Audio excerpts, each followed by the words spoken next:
Ndị nwe m ekelela m nnụọ, ya gajiela nnụ, onye biri ibe ya biri, egbe, ugo, atụpịa na nwanza, otu ukwu oshishi, otu eligwe ọcha, nke si ibe ya ibela, nkukwa ya o, adaka ha ara amadi mbazi ji ya, azụ, ọla nwa mgbori ụtọ na mmiri nri, ogbu nkwụ na nkwụ ya, ọkụ ngwọ na ngwọ ya, dibịa na akpa ọgwụ ya, mmụọ egbula m ma mmadụ egbula m.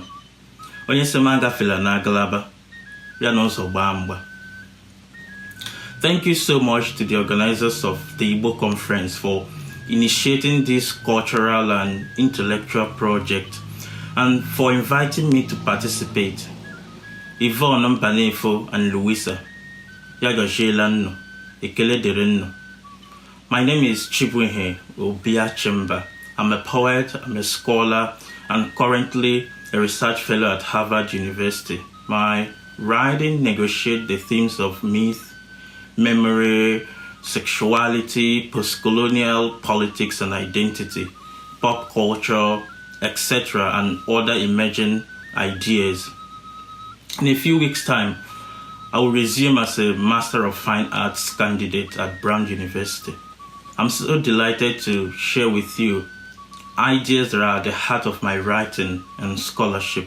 While preparing for this talk, I had to pause repeatedly to gauge some of the ideas. They are pretty radical.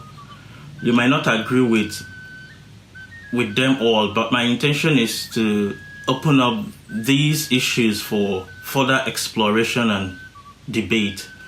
Our people say that amamihe wo kohia, ejile pechale ye pecha. So my hope is that you will stay with me. I'm part of a generation known for espousing radical views on anything from culture, gender, to politics. Even the definition of what it means to be radical has, over the years, shifted. There's a 21st century concept called woke, the left of the left, who sort of break any table that has refused to redeem its own integrity. This is to say that most of the ideas I will share with you today will be to that end, breaking or shaking tables. I will also approach this talk with a deep sense of responsibility and diligence, aware of the tradition past speakers at the Igbo conference have established. And also, I think this is the most important. Igbo people are dignified and excellent people. And if anyone will come into a gathering like this and then evoke the Igbo worldview, they must conduct themselves with dignity and their thoughts and ideas with rigor. So my hope is that in the rubbles of the tables that might be shaking today, there will be nuggets, something true and enduring for the audience to take home. I will begin by sketching my family background a bit. I grew up in the shadow of Igbo gods and culture. I was born in a big farming town in Umuahia, Imo State, and grew up in my maternal home, Umuahia. Amizi, a small village north of Umuahia. My family on both sides were custodians of our various communal deities. We were Ndejimo. On my father's side, we administered the shrine of Allah, the earth goddess. So right across from my grandfather's obi was our Ihuala, the thick forest where the deity lived, and from where every year during the Owu festival, the Okoloshi masquerades emerged. My mother's family, on the other hand, administered the shrine of Umuahia. In most communities in the former Old Bende region, Umuahia is the god of thunder, but generally in Igbo, this deity is called Amadioha as well. As was the norm, all the traditional and cultural events either start from our compound or end there. it was very common for me to come back from school or, from playing outside and see masquerades, dancing or sitting alongside families that have come to settle land disputes or conflicts like that.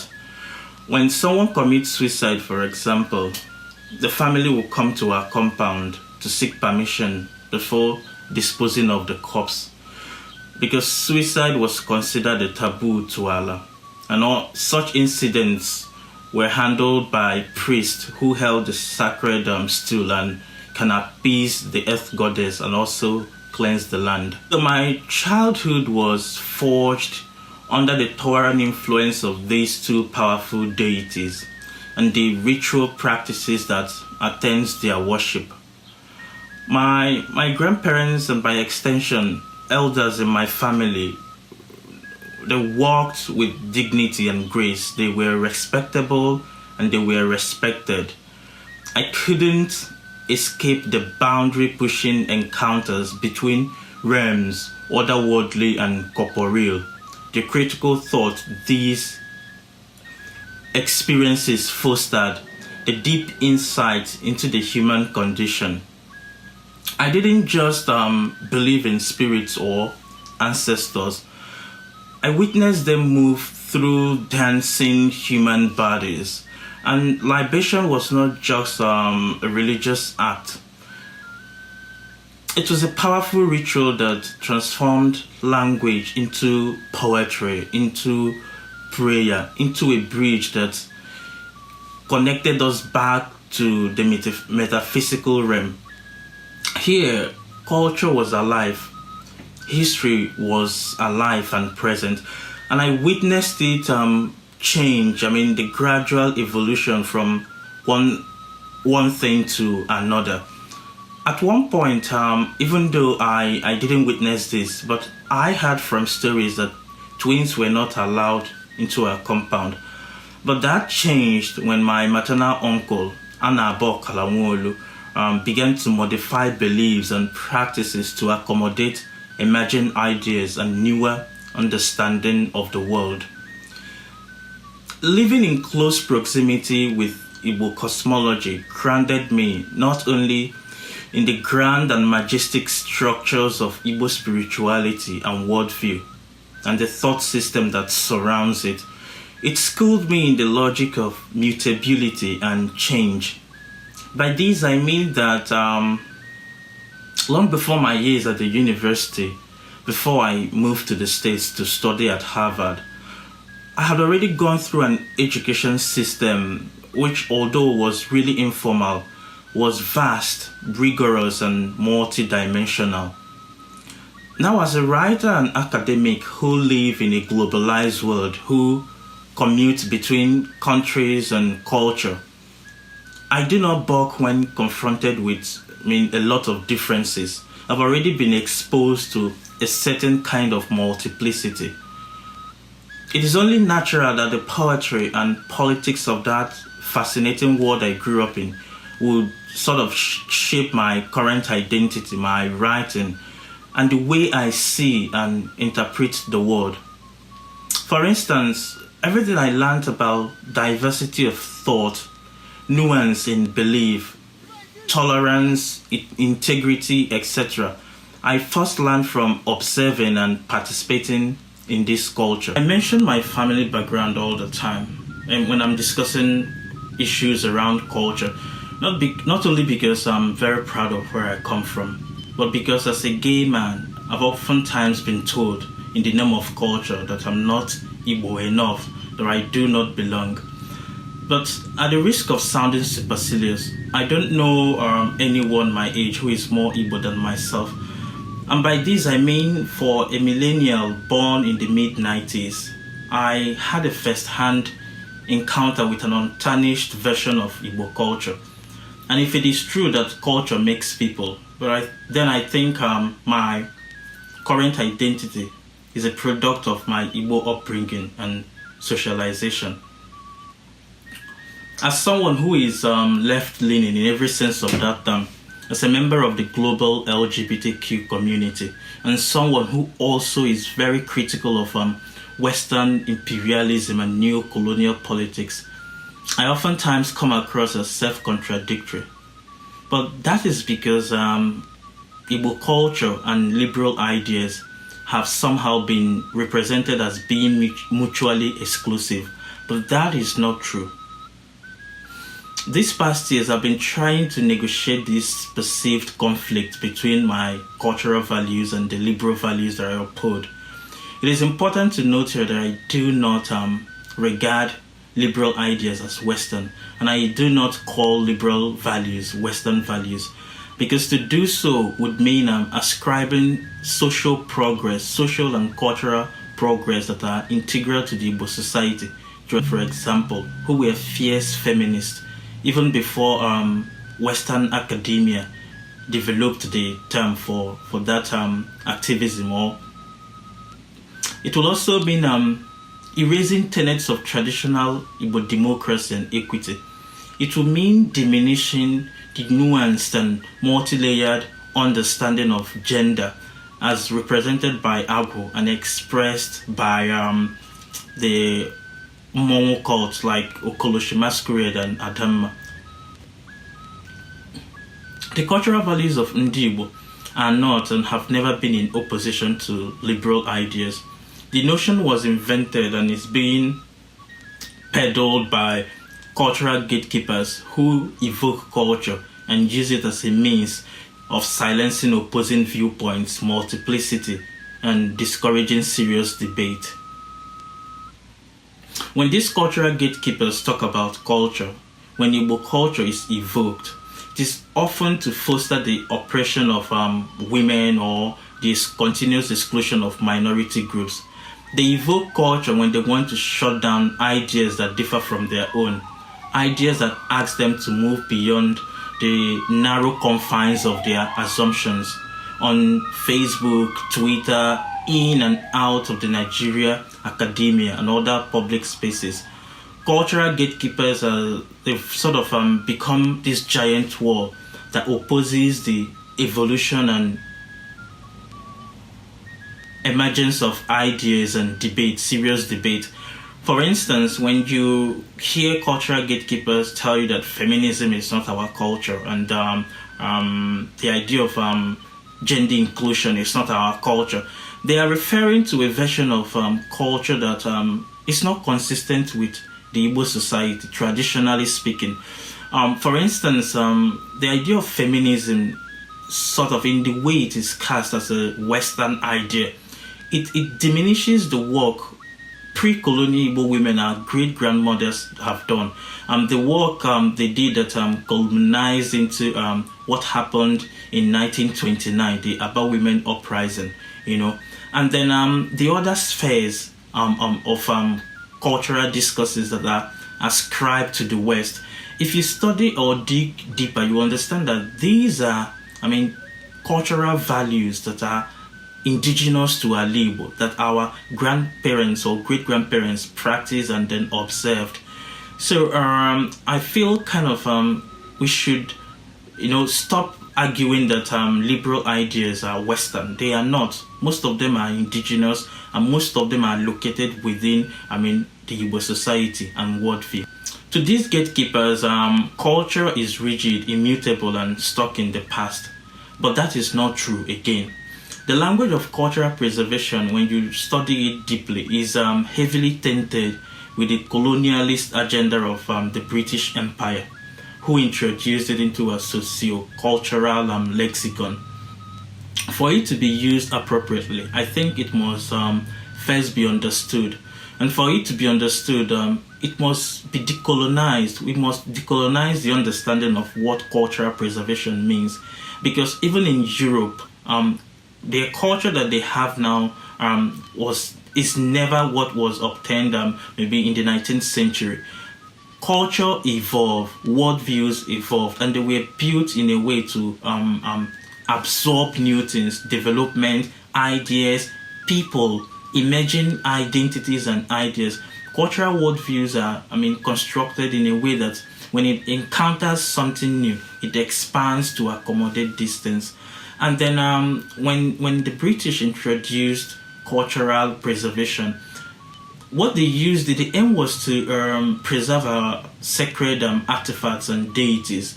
They sort of believe that our society, our environments cannot preserve these things, and then they enforced the idea of cultural preservation, and they started away with our sacred objects, our artifacts and cultural objects to the West.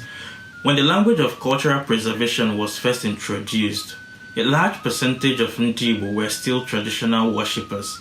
The craze to preserve goddesses and gods by European social anthropologists of the 40s and 60s was really baseless, because the culture and worldview were not in decline at all. To preserve something means that the setting must either be nearing death or an imminent decline. But the culture was evolving, it was changing. While Greek gods, for example, or Roman rituals, or the Celtic culture, which by the last half of the 20th century were already viewed and referred to in the language of antiquity, needed preservation, Igbo gods and the culture that complemented them were still alive and spoken of in the present tense. If it actually needed anything, it was conservation. And who preserves culture anyway by shipping it to foreign lands and benefiting from the illicit display and trade of these cultural artifacts or culture? By using the language of preservation, the language of antiquity, these foreign anthropologists killed these gods so they could take them away. It was the only justification they had for the looting that followed. But the disruption of the value system and the consequent introduction of the idea of preserving culture, was not the tragedy. The tragedy is that it has gone on to shape the way we understand and relate with our deities and culture. We now see them as relics from the past, things that have no place and play no active role in contemporary society and modern thoughts. It brought about the belief that for anything to be accepted as cultural, it must be the exact same replica of its 19th century version. Our idea of culture is rooted in a nostalgic past, which has no bearing in the present, both in our lives and social composition.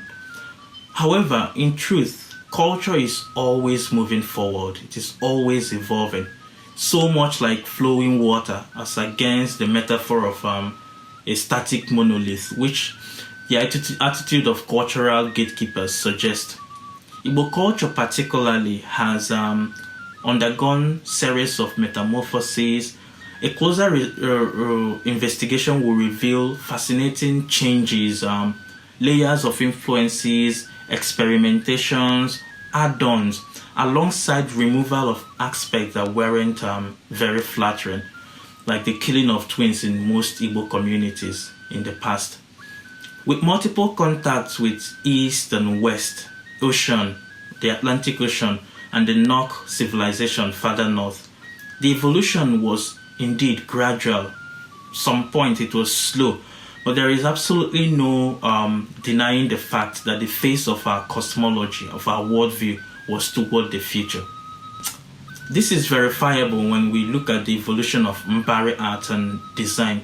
There are obvious signs of improvement, renewal, and innovation, not just in the art styles, but also in the spiritual dimension that grounded these arts.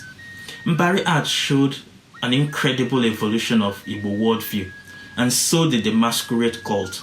If you watch today, you'll see that our masquerades incorporate materials from way back in the 1940s, and also materials that are very contemporary. Like you will see clothes, you will see bottle caps, you will see some form of design that is incorporated into our masquerade, their costume. And also what these masquerades represent, the ideas and the expressions they bring forth into the community. It has also undergone changes.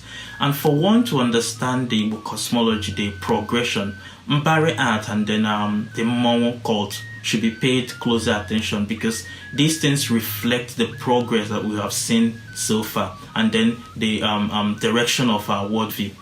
Chibuihe Achiba's Things Fall Apart sort of sketched a bit the relationship between Mongo and our the Igbo worldview. In the chapter 10 of the novel, we watched the elders assume the form of Igugu, sort of told us that these elders, these masquerades, and the people who embody these masquerades, they are humans, but then once they embody these masquerades, they become one with the ancestors, with our past. So it's some kind of confluence where the past and the present, the dead and the living commune and commute. And the communion is to sort of reflect back what is happening in the land of our ancestors, to reflect it to the contemporary society where the masquerades are being displayed. So masquerades like Okoloshi and Adama, for example, subverted gender binaries. The men selected to inhabit these female bodies did not only straddle the physical world and the spiritual, they also negotiated the fluid borders between masculinity and femininity. Though throughout the preparation of the masquerade rite, these men were oftentimes referred to as women, and also, sometimes they were given female names, because for the period of these masquerade dance, they embody every aspect of femininity, both in this world and then in the cosmological setting of the Mmanwu cult and its system. Now, when you bring up the subject of gender fluidity, for example, someone will tell you that it's not part of our culture, and denying the fact that a certain framework that recognizes the shape-shifting or movement between the various genders are already sort of evident in our Mmanwu system. And then this goes to show that these people, they do not understand the various aspects of our culture, or that they interpret it on a surface level. But then there's this thing our elders used to say, that ordinala diomimi, which means that culture is deep and is complex. And for us to understand it, we don't have to sort of explain it or interpret it on a surface level, but rather what these things codify and what they signify in the society. Although the term used in the context of Mmanwu is different, for example, it points to pre-existing model and framework in the Igbo worldview and imagination that recognized non-normative identities. In a video posted on Twitter a few months ago, the veteran actor Pete Edochie used reincarnation and the Ogbanje phenomena to explain and locate same-sex attraction within the Igbo society. It was a familiar way to explain a thing most people have termed un-African using traditional Igbo worldview. The video is... If you don't believe in reincarnation, but I want to ask you a question. If a child is born, and that child is very sickly, and the child dies, and the father says, okay, this child looks like a changeling. I know what a changeling is. A changeling is the English word for Obanje. This child looks like a changeling, and there's a possibility the child will come back, and they decide,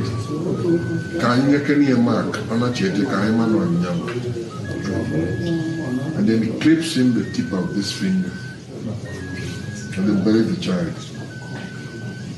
Maybe 9 months, 1 year, 2 years, another child is born, and that child comes out without this. How will you explain it? Wow. Some things are like mysteries. I really don't know it, but... Very good. The closest word is reincarnation.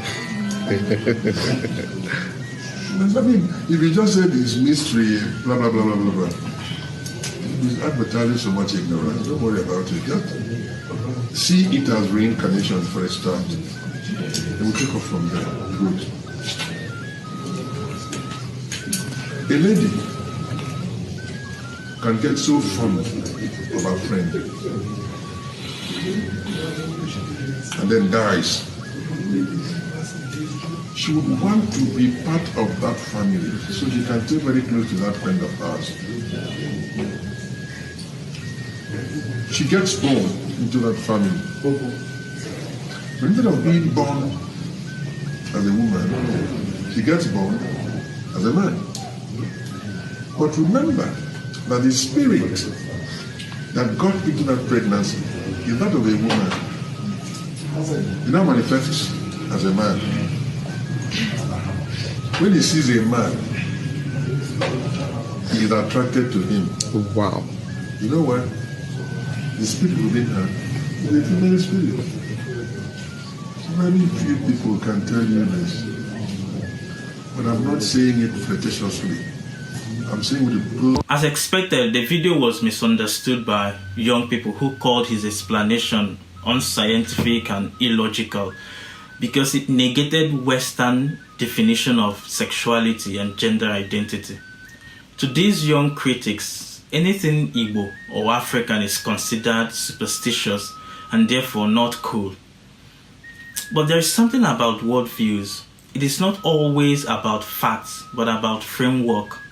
It's not always about science, or scientific accuracy, but stories and how these stories evolve over time, and how these stories also shape the moral imagination of a people, their origin, their lifestyles, and their aspirations for the future.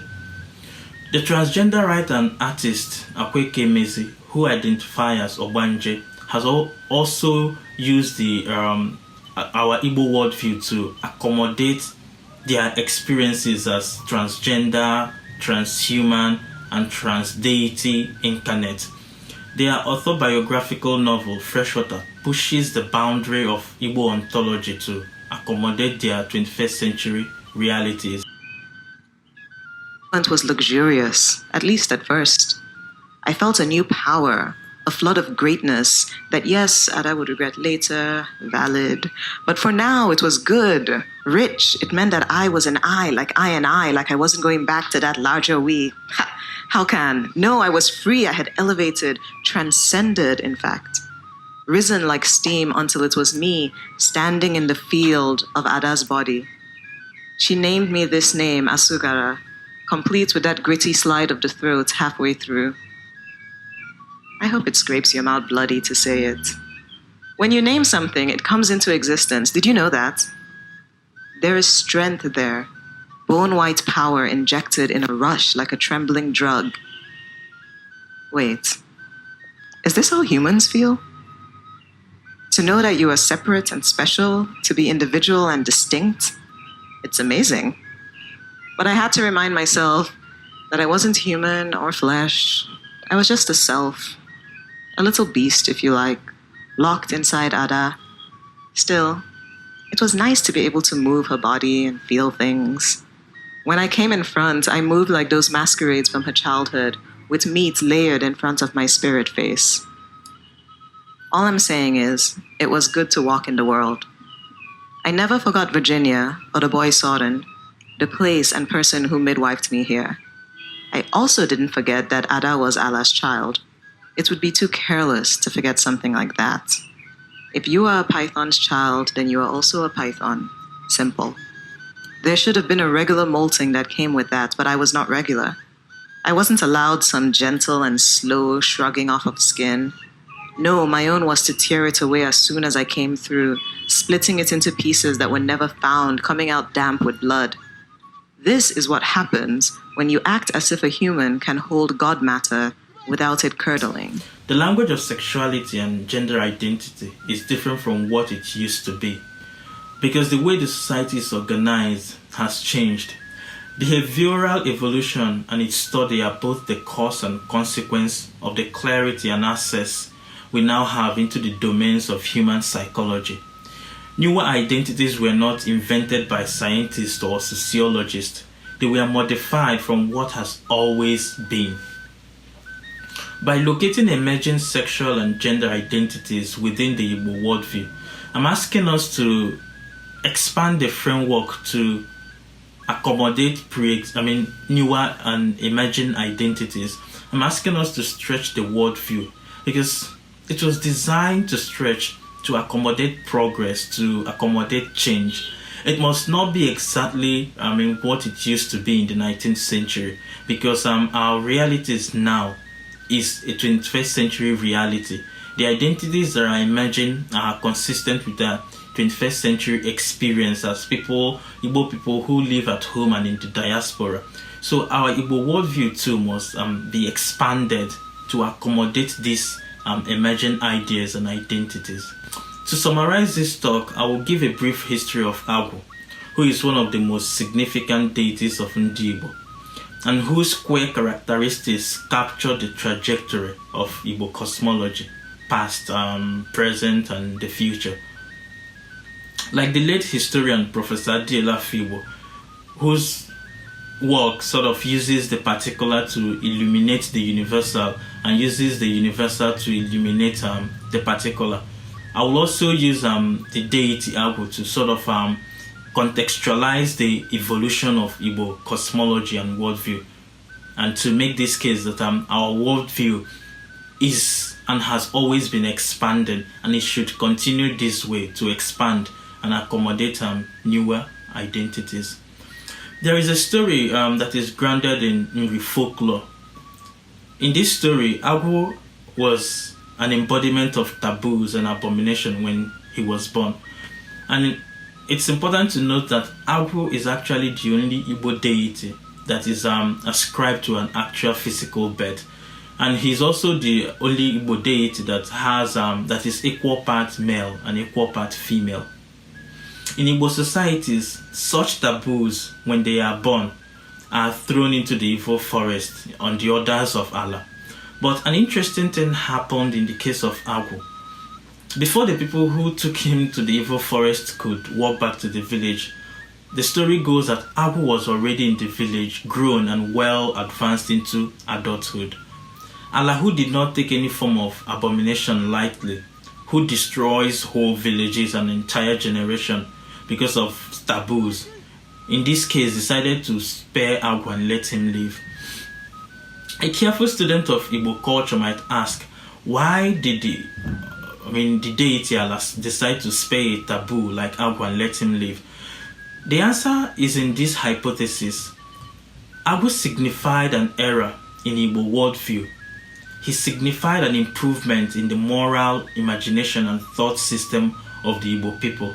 At the time of Agwu's emergence, taboos and morality was evolving to match social and cultural evolution that was happening at that time. Igbo society was moving from a predominantly hunter-gatherer stage into a stable, organized village structures. And because Igbo deities are all anthropomorphic, which means that they all have human qualities and represent ideas and identities that constitute the society where they exist. For example, Ahiajokuji, the god of yam and agriculture, was invented when yam became an important crop in the Igbo diet. This belief runs, contrary to the biblical notion that man was created in the image of God. In anthropomorphic gods, instead, were created in the image of men. Like men created them to reflect their ideas and to reflect both their physical features and also ideas that are considered acceptable in the society.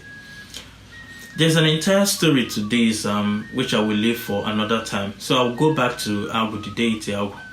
At the time when Agwu emerged in Igbo worldview, Igbo people were no longer just farmers. Artists and other professionals have emerged. So there was a need for a new deity who will oversee these new aspects of Igbo society. And for this deity to emerge, the entire worldview had to expand to accommodate it. Taboos had to be broken and knowledge and belief system expanded. The deity Agwu is at the core of the Igbo imagination and thought. He is the patron saint of most of the humanities and social sciences, if I will use the term. So Agwu is the patron deity of the woodcarver, the poet, the dibia, the diviner, and I will stretch the profession to also include 20th and 21st century professions. So I will include that Agwu is also the patron deity of the inventor, the photographer, the filmmaker, the cartoonist, the dancer, etc., etc. His influence sort of spreads across the Igbo thought system and the Igbo imagination. His sphere of influence in the Igbo worldview is vast and far-reaching. According to Professor Jude Agwu, who is a professor of theology and has studied Agwu extensively, Agwu tends to reflect the human world more than any other Igbo deity. He engages the lives of individuals as well as the collective society. His manifestation in the world follows the socio-organizational pattern of the society. All answers to perplexing human problems are provided in definition. He penetrates every aspect of the society, the past, the modern, the avant-garde, the future. And this is particularly why I also propose that Agwu is the patron deity of the queer, the non-binary, and other emergent identities, because his origin has never been linear, has never been, the way things were, has never been conventional. So even in Igbo worldview and culture, it is recognized that when someone starts eccentricism and non-linear behaviors that are attributed to Agwu. So it doesn't justify or repudiate it. What it does is that it places or locates these behaviors, these identities within the Igbo worldview, which makes it familiar, which makes it a huge component of the system and collective imagination.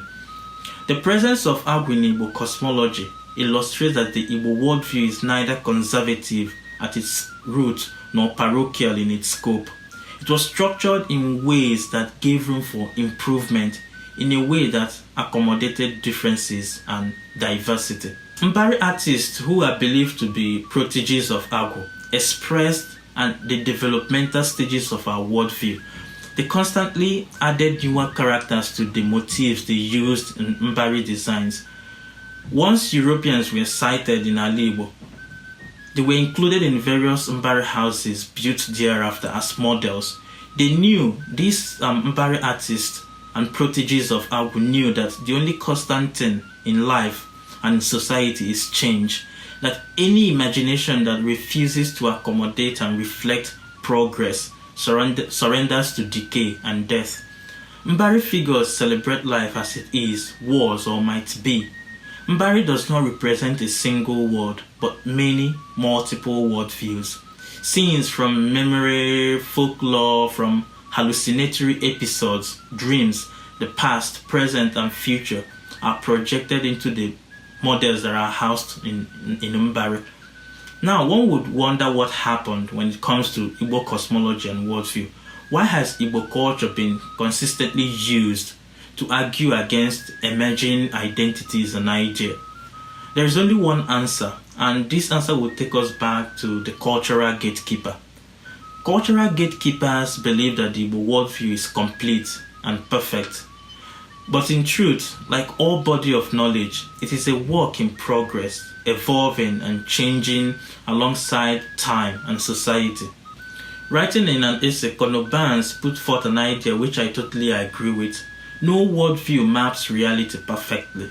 But when a worldview encounters discordant knowledge, it can either evolve to accommodate it, or it can treat it as a threat to the worldview's integrity.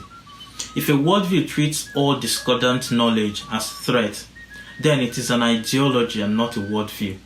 Its adherents learn to see themselves as guardians rather than seekers of truth. Cultural gatekeepers contribute, when you study it closely, they contribute nothing to the culture. Their sole role is to preserve the culture. And as I said earlier on, culture doesn't need preservation because by its core nature is to evolve, to change, expand with time and with the progress of the society. Cultural gatekeepers can only succeed in stunting and stifling conversations and the expansion of the worldview or the culture. They have failed to understand, least of all, act in accordance with the Igbo propensity for progressive change. Our society was conceived and organized not just to keep pace with time, but to define the times. Cultural gatekeepers, for example, caused the decline of the Ekpe cult and robbed us of the fascinating and vast body of knowledge developed around the Nsibidi art. By refusing to make it open for fear that it will be tainted or watered down, they hastened its demise instead of preserving it. It took Hollywood through the Black Panther movie for up to 99% of Igbo youths to learn about Nsibidi art and the culture around it. When our ancestors laid the foundation of our worldview, they did it with the hope that we, their children, will build a modern civilization on it, that we, their children, will expand it and not watch over the stones. In their wisdom, they place faith in our ingenuity to reinvent this worldview at every stage of human socialization and evolution. The future of Igbo gods and worldview is tied to the ideas and identities emerging at this time. Perpetuating ourselves as Ndi Igbo will involve building newer vocabularies and expanding our moral imagination. And I think the time to do that is now.